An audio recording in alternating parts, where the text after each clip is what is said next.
धनुष्यबाण आणि घड्याळ चिन्हांवर 18 फेब्रुवारीपासून अंतिम सुनावणी. शिवसेना राष्ट्रवादीचा पक्षचिन्ह सुनावणी कोर्टात प्रलंबित. एमआयएमचं नेतृत्व मराठी माणसाकडे. मुंबईमध्ये एमआयएमच्या गटनेतेपदी विजय उबाळे. मुसलमानाला डावलून एमआयएमची मुंबईमध्ये राजकीय खेळी. मुंबईचे महापौर पद सलग तिसऱ्यांदा महिलेकडे. खुल्या प्रवर्गातील महिला नगरसेविकांमध्ये चुरस. मुंबई महापौर पदाची सोडत वादात. ठाकरे गटाचे आरक्षण श्रेणीवर आक्षेप. ठाकरे गटाने अभ्यास वाढवावा. भाजपचा उद्धव ठाकरे गटाला सल्ला.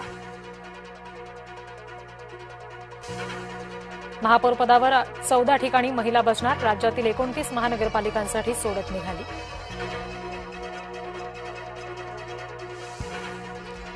राज्यभरातील 8 महापालिकांमध्ये ओबीसी महापौर असणार. 2 ठिकाणी अनुसूचित जाती तर 2 ठिकाणी अनुसूचित जमातीला प्रतिनिधित्व. आमदार नार्वेकरांनी सरिता म्हस्के यांना शोधलं. ठाकरे गटाच्या बेपत्ता नगरसेविकेचा शोध लागल्यामुळे मातोश्रीला दिलासा.